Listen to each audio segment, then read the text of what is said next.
10분 정도 찬양을 제가 좀 더 했습니다만 말씀 짧아서 할렐루야 샬롬하고 우리 전주의 3일부터 축복합니다. 할렐루야 샬롬 샬롬 샬롬 샬롬 샬롬 샬롬.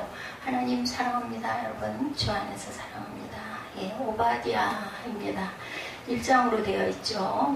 1284쪽입니다. 제 성경으로는 하나님의 종이라는 뜻이에요. 오바디아라는 이름은 남유다 출신의 선지자입니다. 그는 남유다가 바벨론에 의해 멸망당할 때 주로 활동했고 구약성경 중 가장 짧은 서신을 기록합니다. 이 서신을 통해서 그는 하나님의 백성 남유다에 대하여 포악을 행한 에돔 족속에게 심판을 선언하고 있는 내용이죠. 10절에 보면 내가 내 형제 야곱에게 행한 포악으로 말미암아 이렇게 얘기하고 있죠. 서의 그 후손들입니다. 에돔 족속이 이스라엘의 형제국임에도 불구하고 멸망할 수밖에 없는 이유 10절에서 14절까지 증거하고 있죠. 에돔을 향한 하나님의 말씀이 신명기 2장 5절에 그들과 다투지 말라. 그들의 땅은 한 발자국도 너에게 주지 아니하리니 이는 내가 세일산을 에서에게 기업으로 주었다. 이렇게 얘기합니다. 세일산은 에서 거니까 그쪽에 전쟁하지 말라는 거죠. 에돔이 이스라엘에게 행한 포악을 보면 출애굽한 이스라엘 백성들의 가는 길을 방해하죠. 민수기 20장 14절에서 21절에 증거합니다. 또한 바벨론에 의해 멸망당할 때 함께 침입하여 들어옵니다. 함께. 그 동맹국들과 함께. 그래서 에돔의 멸망에 대한 예언을 아모스 1장 11절에도 야훼께서 이와 같이 말씀하시되 에돔의 서너 가지 죄로 말미암아 내가 그 벌을 돌이키지 아니하리니 이는 그가 칼로 그의 형제를 쫓아가며 긍휼을 버리며 항상 맹렬히 화를 내며 분을 끊없이 품었다. 이렇게 에서의 후손들이 에서의 족속들이 이렇게 이스라엘을 남유다를 이렇게 포악하게 행패를 부립니다. 같은 동족임에도 불구하고 형제의 날에 대해서 1장 12절에 에돔의 형제인 야곱의 후손 즉 남유다가 바벨론에 멸망당하던 날을 말합니다. 형제의 날은 예루살렘이 멸망하던 날로 표현되기도 합니다. 시편 137편 7절에 증거합니다. 예레미야 52장 4절에서 11절에도 시드기야 제9년 열째 달 열째 날에 바벨론 왕 느부갓네살이 그의 모든 군대를 거느리고 예루살렘을 치러 올라와서 바벨론 왕이 시드기야의 아들들을 그의 눈앞에서 죽이고 또 리블라에서 유다의 모든 고관을 죽이며 시드기야의 두 눈을 빼고 눕사슬로 그를 결박하여 바벨론 왕이 그를 바벨론으로 끌고 와서 그가 죽는 날까지 목에 가두었다. 시편 137편 7절 야훼의 예루살렘의 멸망하던 날을 기억하시고 에돔 자손을 치소서 이렇게 말하죠. 그들의 말이 헐어버리라 그 기초까지 헐어버리라 하였더라 이렇게 증거합니다. 내가 행한 대로 너도 받을 것인즉 15절에 보면 그렇게 말씀하죠. 에돔이 이스라엘에게 행한 대로 심판할 것이라는 뜻입니다. 야훼께서는 열국을 심판하시되 그들이 행한 대로 보응하시죠. 호세아 4장 9절에 내가 그들의 행실대로 벌하며 그들의 행위대로 갚으리라. 에스겔 18장 30절에 보면 내가 너희 각 사람의 행함대로 심판할지니라. 그래서 이 땅에서 복과 저주가 임한다라고 말씀하죠. 신명기 30장 15절에 보라 내가 오늘 생명과 복과 사망과 화를 내 앞에 두었다. 예레미야 26장 1절에서 13절, 신명기 18장 1절에서 14절에 언약을 지킬 때 주시는 복에 대해서 말씀하죠. 레위기 26장 14절에서 39절까지 보면 언약을 어길 때 받는 저주에 대해서 신명기도 또한 뒷부분이 더 깁니다. 1절부터 14절은 축복이고 신명기 28장 15절부터 68절입니다. 언약을 어길 때 받는 저주. 우리는 축복만 생각을 하는데 이 저주도 이거 기가 막히게 깁니다. 주님 앞에서 생명과 사망. 전도서 12장 13절에 하나님을 경외하고 그의 명령을 지킬지어다 하나님은 모든 행위와 모든 은밀한 일을 선악간에 심판하신다. 전도서 3장 17절에도 내가 내 마음속으로 이르기를 의인과 악인을 하나님이 심판하시리니 마태복음 3장 11절에도 알곡은 모아 곳간에 들고 쭉정이는 꺼지지 않는 불에 태우신다고 말씀하죠. 무엇으로 심판하신다고요? 요한복음 12장 48절에 나를 저버리는 내 말을 받지 아니하는 자를 심판하리가 있으니 곧 내가 한 그 말이 마지막 날에 그를 심판하시리라 이렇게 말씀합니다. 야곱 족속은 불이 될 것이며 에서 족속은 지푸라기가 될 것이라고 1장 18절에 증거하고 있습니다. 말씀은 야곱 족속, 의미는 남유다, 요셉 족속은 북이스라엘, 에서 족속은 에돔이죠. 불과 불꽃은 강렬하게 살아나고 지푸라기는 완전히 타서 없어진다라는 얘기죠. 이스라엘은 강렬하게 회복되지만 동시에 에돔은 순식간에 진멸된다라는 뜻을 갖고 있습니다. 오바다 전체 내용 제가 짧게 전했습니다. 오바다라는 뜻은 다른 건 다 잊어버리시더라도 하나님의 종이라는 이름을 갖고 있구나. 그리고 이스라엘을 아주 침략하고 나쁘게 굴었던 에서의 후손들이구나. 요것만 아시면 됩니다. 그래서 오늘 본문 전체는 오바다 1장 5절에서 7절 하나님을 의지하라는 그런 말씀을 하고 있습니다. 오바다에서 기자는 계속해서 에돔에게 하나님의 심판을 경고하죠. 5절에 보면 세 종류의 사람들이 등장합니다. 5절 보죠. 혹시 도둑이 내게 이르렀으며 강도가 밤중에 내게 이르렀을지라도 만족할 만큼 훔치면 그치지 아니하겠느냐. 혹시 포도를 따는 자가 내게 이르렀을지라도 그것을 얼마쯤 남기지 아니하겠느냐. 내가 어찌 그리 망하였는고. 이렇게 말하죠. 첫째는 도적이죠. 두 번째는 강도, 세 번째는 포도를 따는 자. 이렇게 세 분의 사람들이 등장합니다. 혹시 도적이 내게 이르렀으며 강도가 밤중에 내게 이르렀을지라도 차라리 도적에 의해서 강도에 의해서 괴로움을 당했으면 낫지 않겠느냐. 에돔의 사정이 그러한 때보다 훨씬 더하겠다라는 거죠. 이런 침략으로 인해서 엄청난 고통을 당할 것이다 라는 선포를 합니다. 왜냐하면 도적이나 강도는 자기가 원하는 것, 자기가 가지고 갈 만큼만 가지고 가면 그 다음에는 어떻게 하겠어요? 그 마음에 만족하고 취하면 그치지 아니하겠느냐 말씀합니다. 그러나 하나님의 심판은 그렇지 않다라는 거죠. 하나님의 공의는 일단 나타나게 되면 철저하게 심판하신다는 사실을 우리에게 알려줍니다.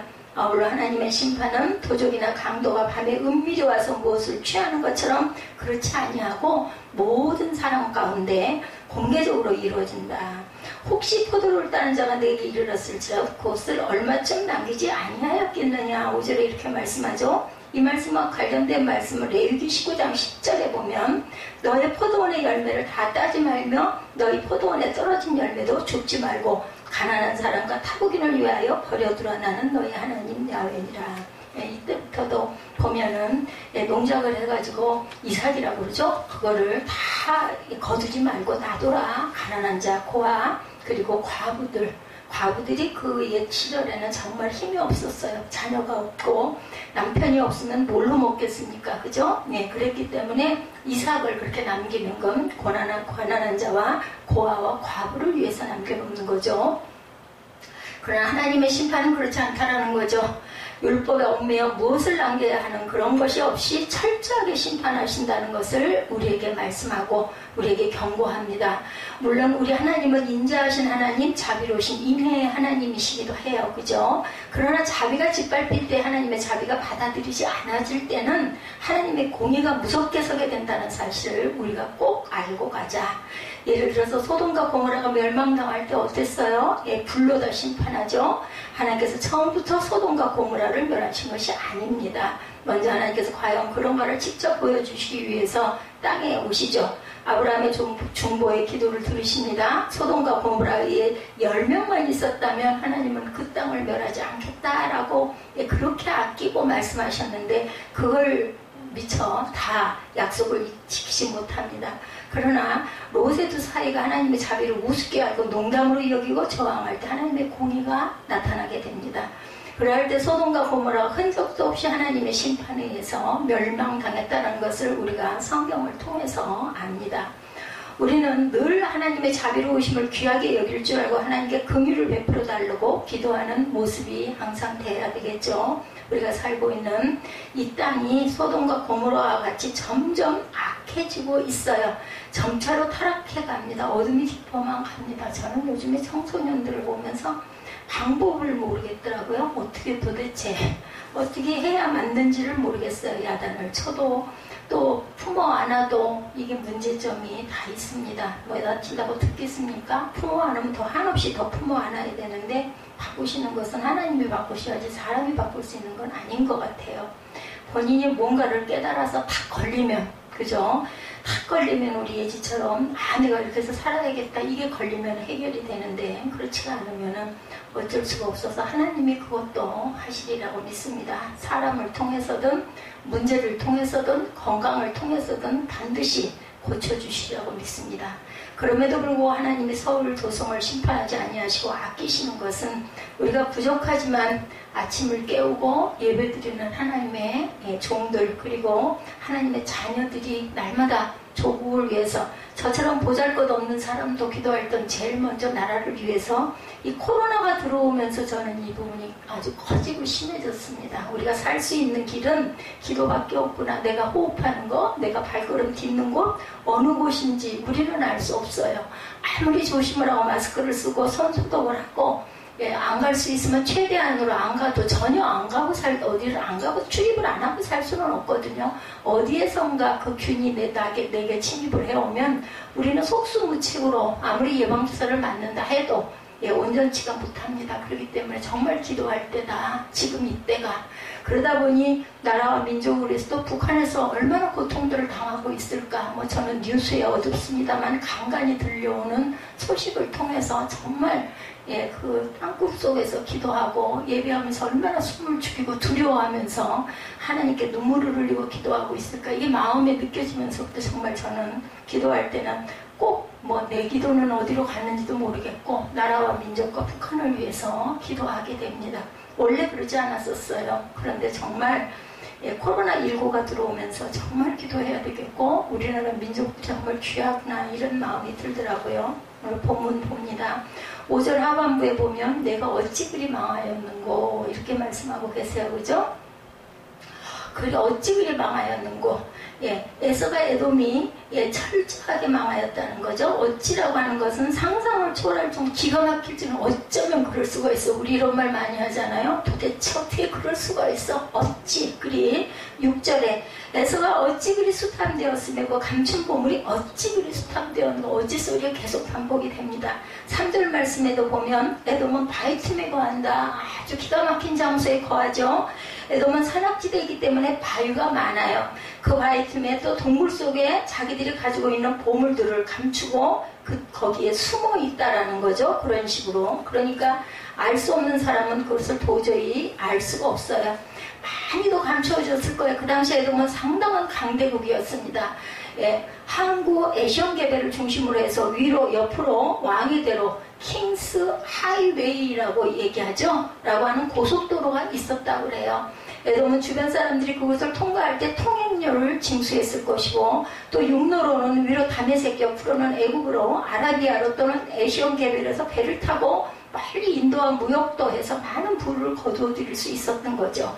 그래서 에돔은 그 당시 경제적으로 굉장히 부강한 나라였고 에돔이 그 보물을 아무리 깊은 곳에 감춘다 할지라도 철저하게 모든 것이 파헤쳐져서 빼앗기고 만다라는 거예요. 아무리 감춰도.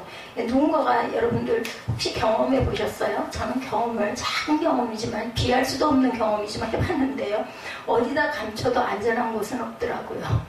어디다 감춰야 할지 알 수가 없어요. 도무지 이렇게 많은 공간에 어디다 놔둬야 될까? 이게 안전할까? 이런 생각을 해보면 없습니다. 그러니 하나님이 바라보시는 거 이렇게 굽어보시면 다 보이죠? 제가 여기 있으면서 여러분들 손동작 하나까지도 다 보이고 느끼는 것처럼 하나님은 위에서 하늘에서 보시면 얼마나 잘 보이시겠어요?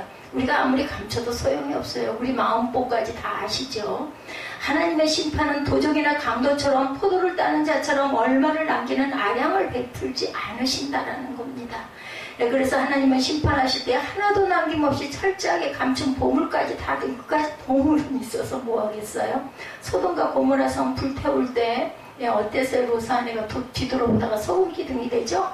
왜 돌아갔는지는 몰라요. 저 같으면 그 불나는 광경이 어이구 무서워하면서 뒤돌아볼 수도 있을 것 같은데 세상을 연연해가지고 아유 내 보물 어떻게 하고 돌아갔을지도 모르겠다고 하는데 저는 도망가면서 절대로 돌아보지 말라면 절대로 안 돌아봐야 하는데 지금 정신 같아서는 무의식적으로 한번 돌아보다 소금 기둥이 될 것 같습니다. 저는 7절에도 보면 너와 약조한 자들이 단어를 쫓아 변경에 이르게 하며 너와 화목하던 자들이 너를 속이고 속이고 이기며 내 식물을 먹는 자들이 내 아래 함정을 베푸니 내 마음에 지각이 없음이로다. 이렇게 말씀하죠.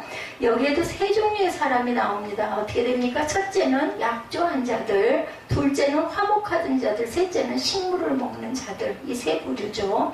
이들 모두 우방국가를 가리킵니다. 에돔은 우방국가들을 믿었어요. 근데 여러분들, 사람을 믿을 것도 못되고 우방국을 믿을 것도 못돼요. 사람을 너무 의지하다가 그 사람이 변하면은요, 완전히 내가 무너져 버리고 부서져 버립니다.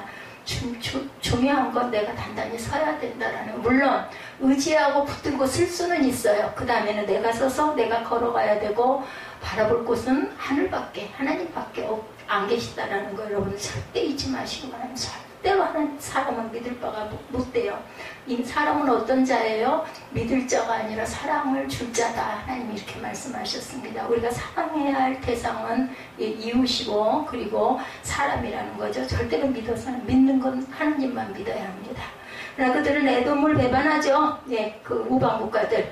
에돔이 형제나라 이스라엘을 돕지 아니하고 괴롭게 하고 오히려 이스라엘을 공격했던 것처럼 똑같이 당하죠. 더나 당하죠.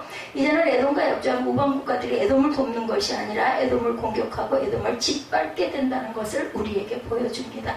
그러니까는 뭐 그런 얘기 있죠. 어제의 아군이 오늘의 적이 되었다. 이런 얘기 여러분 많이 들어보셨을 거예요. 7절에 너와 약조한 자들이 다 하늘을 쫓아 변경에 이르게 하며. 에돔은 3절에 있는 말씀처럼 다이틈에 거하고 높은 곳에 있고 4절에 있는 말씀처럼 더 높이 독수리처럼 오르고 심지어는 별 사이에 깃들인다 할지라도 하나님께서 에돔의 땅을 끌어내신다라고 말씀하고 계세요. 뿐만 아니라 이제는 우방국가들조차도 에돔이 그들에게로 피했을 때 자기들 나라에 거하지 못하도록 지경 밖으로 쫓아내버린다라는 것입니다. 아무도 도와주지 않는다는 것. 그 다음에 보면 너와 화목하던 자들이 너를 속이고 이기며 라고 말씀하죠. 겉으로는 우방인 척 했었어요. 서로 아이고 좋아 탁상공론을 얼마나 했겠습니까?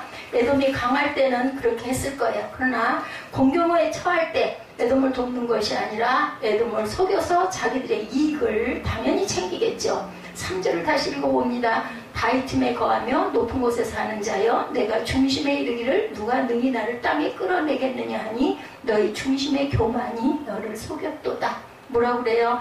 그 교만이 너를 속였다. 우리는 절대로 겸손의 말씀이 있죠. 선줄로 생각할 때 넘어질까 항상 조심해야 합니다. 에돔 스스로가 자기 자신을 속인 것처럼 지금은 에돔이 우방국가들에게 속임을 당하고 있다. 누군가를 찌르고 아프게 하면요, 나중에 곱빼기로 수십 배로 내게 돌아오는 칼이 된다는 거 우리가 꼭 기억합시다. 그 다음 내 식물을 먹는 자들이 내 아래 함정을 베푼다 말씀하죠. 식물을 먹는다는 것은 옛날이나 지금이나 국가와 국가 사이에 개인과 개인 사이에 조약을 맺을 때 행하는 하나의 절차입니다. 언약을 맺을 때는 5단계가 있죠. 첫째는 우리가 조약을 체결하자고 초청을 하죠. 누군가에게. 두 번째는 상대방이 수락을 하는 단계입니다. 세 번째는 조약의 내용이 나오죠. 네 번째는 조인식을 갖습니다. 양쪽이 서로 요즘에 도장을 찍고 사인을 하지만 옛날에는 돌무더기를 쌓았다고 합니다. 라반과 야곱이 제후약을 체결하고 돌무더기를 쌓았던 것과 같죠. 나도 너를 침범하지 않겠으나 너도 나를 침범하지 말아라. 서로 돌무더기를 쌓음으로 또 다른 방법으로 짐승을 잡아 피를 뿌리는 경우도 있었어요.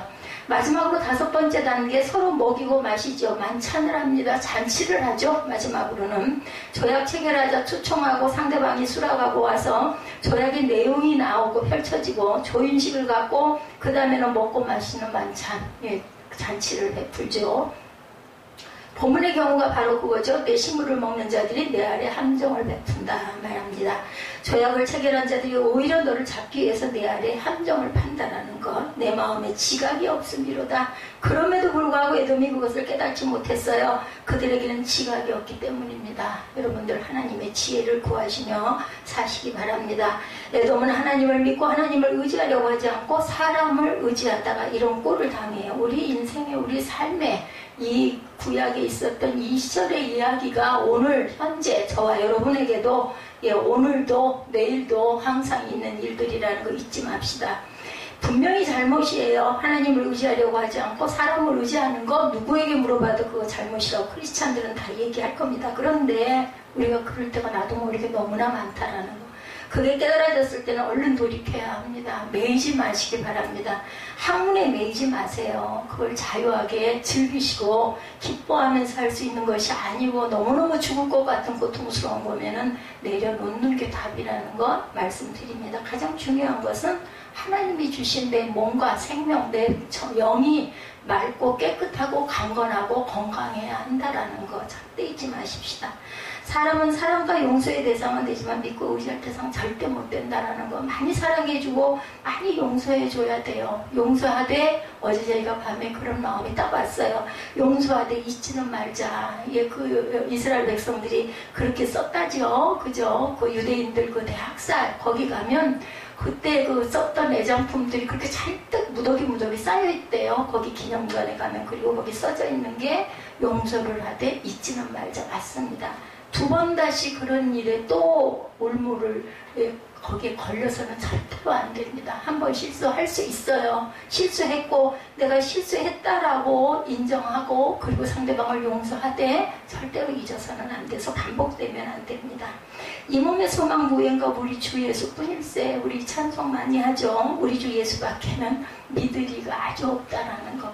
찬양이 그렇게 기가 막히게 우리의 마음과 우리의 심령에 정말 너무나 합당한 그러한 가사여서 저는 찬양이 기도다 이렇게 생각을 합니다.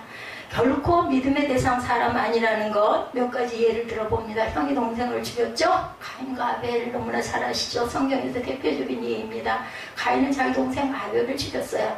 아들이 아버지를 배반하죠. 다윗의 아들 압살롬입니다. 사람을 의지할 게 못해 제자가 스승을 팔아먹습니다. 가룟 유다죠. 이와 같이 세상 사람들은 아무리 가까운 사이라 할지라도 내가 믿을 수 있는 대상은 결코 되지 않는다라는 것. 믿음의 대상은 오직 우리 주 예수 그리스도 밖에는 우리 일부 예배 때 다른 이름이 없습니다. 그리스도 예수밖에. 히브리서 13장 8절입니다. 예수 그리스도는 어제나 오늘이나 영원토록 동일하십니다. 아멘. 하나님을 더욱 신뢰하고 의지하는 저와 여러분들 되시기를 주님의 이름으로 축복합니다.